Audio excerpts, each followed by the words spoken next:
Terus pertanyaan yang keempat nih Kak Eriko. Nah sekarang kan zamannya serba digital, dipermudah dengan zaman digital itu sendiri. Nah menurut Kak Eriko sendiri tuh gimana cara menarik minat Gen Z untuk literasi secara digital agar dapat memanfaatkan zaman digital dengan baik? Untuk Gen Z ya, minat baca. Cara menarik minat. Mungkin kalau untuk Gen Z yang umurnya di bawah kita, mungkin SD atau TK, ya kita berikan suatu media buku ataupun media elektronik yang memberikan suatu ilmu secara menarik. Itu untuk anak-anak. Soalnya kalau kita berbicara tentang strategi membaca, kita harus lihat dulu sasaran range usianya itu berapa. Anak di bawah 7 tahun, 7 sampai 14 tahun, 14 sampai 18 tahun, dan seterusnya itu berbeda. Misalnya gini, kalian misal nanti punya anak, ya kan, umurnya masih 6 tahun, kalian berikan koran, ya mereka bakal menyebutkan atau berpikir bahwasanya membaca itu membosankan. Itu yang pertama. Ya, mungkin kalau umurnya 6 atau 7 tahun adalah ya kita berikan buku pop up. Mungkin juga ada komik digital yang atraktif, interaktif, itu bisa. Tapi untuk teman-teman yang mungkin masih SMP atau SMA, mungkin lebih sering membaca itu novel lah, mungkin ya, novel online, novel mungkin yang relevan dengan kehidupan persekolahan, mungkin kehidupan percintaan lah, atau ya pertemanan, semuanya ya berkaitan dengan SMA lah, itu mungkin di SMA. Kalau untuk teman-teman mahasiswa ke atas itu, cara yang paling gampang untuk meningkatkan kita untuk ingin membaca adalah rasa keingintahuan kita akan suatu hal. Jadi misal kalian suka atau gemar tentang katakanlah sejarah Arab lah, Arab Spring, kemudian juga ada masalah di Afghanistan atau lainnya, sosiopolitiknya bagaimana, zaman kerajaan bagaimana. Mungkin saat Novian penasaran dengan hal itu, pasti dia akan membaca hal-hal yang berkaitan dengan itu juga. Maka saat kamu membaca hal itu, ya kita akan ikut membaca yang lainnya. Itu informasi yang baru. Jadi menurutku adalah rasa keinginan tahuan. Saat kalian ingin memulai untuk aku ingin bisa gemar baca, aku harus gemar membaca suatu informasi atau membaca buku, kalian mulai dulu dari buku yang kalian senangi. Baru kedua adalah buku yang kalian butuhkan. Mungkin lah teman-teman saat ini buku yang digemari tentang percintaan, ya udah kan baca buku dulu tentang percintaan 3-4 buku. Kemudian aku udah nyaman baca buku agak lama, coba buku-buku yang memang kalian butuhkan. Mungkin berkaitan dengan mata kuliah kalian, mungkin juga berkaitan dengan keagamaan atau apa yang kalian butuhkan lah. Apa sih yang kalian butuhkan itu baru kalian baca. Tapi saat kalian sudah mulai ingin membaca buku, tapi kalian langsung membaca buku yang kalian butuhkan, kan bakal bosan. Itu yang pertama. Jadi senangi dulu apa yang ingin kalian baca. Kalau memang kalian belum suka membaca, ya baca apa yang kalian senangi. Itu sih kalau dari aku. Nah itu teman-teman, jadi ketika kita melakukan sesuatu atau kita ingin melakukan sesuatu itu harus dilandasi dengan rasa suka. Apabila kita sudah mulai suka dengan apa yang kita senangi, itu akan jadi lebih easy gitu, lebih mudah buat kita menerima gitu. Terus nah ini pertanyaan yang terakhir, masa seperti ini kan seorang lebih melek sesuatu jika orang lain sudah melakukannya. Nah, sesuatu yang trending gitu loh Mas Eriko. Nah, terus mendapatkan view positif untuk dirinya sendiri. Nah, dari Mas Eriko sendiri itu ada nggak role model yang bisa ditiru oleh generasi Z saat ini untuk tetap pintar menghadapi era digital ini? Seperti selebgram atau influencer gitu, tokoh. Aku satu-satunya public speaker siapa namanya, Yes, orang bisa dikatakan artis lah atau orang terkenal, influencer, selain yang di luar olahraga ya. Di luar olahraga adalah satu yang gue follow, Raditya Dika. Aku nggak perlu Raditya Dika. Why? Mungkin teman-teman mengerti lah bahwasanya Raditya Dika adalah komedi. But saat dia mendapatkan informasi, dia tuh sangat gimana ya, berpikir satu atau dua langkah ke depan sebelum dia melangkah. Itu yang aku salut banget sama Raditya. Kenapa aku sampai sekarang dari awal SMA, nggak salah SMA sampai sekarang satu-satunya artis lah ya, atau orang terkenal itu cuma Raditya Dika. Kenapa ya? Itu sangat luar biasa sih untuk pemikirannya, kemudian gimana dia dalam bisa dikatakan era saat ini ya, yang teman-temannya atau artis-artis lain mengikuti tren ini tren itu, dia tuh punya filosofi sendiri, dia punya fundamental sendiri, bahasanya adalah seperti ini. Dan Raditya Dika menurutku juga adalah orang yang mudah beradaptasi, walaupun saya kira dia introvert kan, dia juga menyadari bahwa dirinya itu introvert, bahwa dia bisa mengalahkan introvert dalam dirinya sendiri dengan menggunakan metode-metode yang lain ya. Jadi bisa dikatakan dia juga keluar dari maksudnya dia ya Ais role model itu sih. Aku tetap sampai sekarang masih tetap salut sama Raditya Dika. Soalnya dari kebanyakan apa yang kulakukan sekarang, jujur ya, pemikiranku sekarang banyak terinspirasi dari Raditya Dika.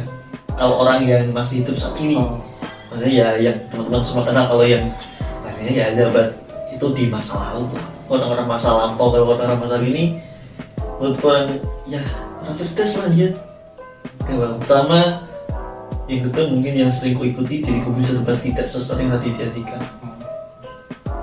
karena saat mungkin dia backgroundnya adalah komedian ya kan, bisa dikatakan tuh dia entertain lah. Tapi selain dia entertain itu, dia memberikan edukasi dan dia tuh tidak pelit berbagi ilmu. Jujur aku memahami pentingnya investasi, bagaimana sih cara manajemen keuangan, mengelola keuangan, bahkan bagaimana sih nanti ke depannya supaya kita percaya diri kah, atau kita tidak terlalu banyak berpikir, tidak overthinking lah. Berpikir nggak apa-apa baik, tapi berpikir nggak baik. Aku dapatnya dari Raditya Dika. Mungkin teman-teman ada influencer lain yang lebih, mungkin cuma yang gayanya cocok dengan gayaku, mimpi Raditya Dika sih. Kayak aku ya bisa dikatakan aku hampir semua yang dia lakukan, kayak gimana manajemen keuangannya, gimana dia mengelola kehidupannya, itu aku ikuti mostly ya. Wah, keren sih Raditya Dika. Nah, kalau Kak Eriko sendiri, Raditya Dika kan influencernya. Iya. Nah, mungkin kalau teman-teman apa nih influencer atau idola kalian? Nah, mungkin bisa ditaruh di kolom komentar ya. Apa mungkin sama kayak Kak Eriko, Raditya Dika? Nah, mungkin bisa ditaruh di kolom komentar. Ya, sebelum teman-teman ya kamu dulu siapa role model kamu lah. Oke. Kan kamu yang punya acara ini. Iya sih. Nah, kalau mungkin sekarang ini sih Bang Ferry Irwandi. Nah, mungkin teman-teman belum kenal siapa Bang Ferry Irwandi. Nah, Bang Ferry Irwandi ini merupakan ini teman-teman, lulusan dari STAN. Lulusan STAN. Nah, dia itu bikin YouTube tentang dokuvlog dan jurnal Parubaya. Nah, isinya itu tentang ekonomi, sosial, politik, yang membahas tentang olahraga juga, kemudian videografi. Jadi banyak sih yang dibahas di YouTube-nya Bang Ferry ini.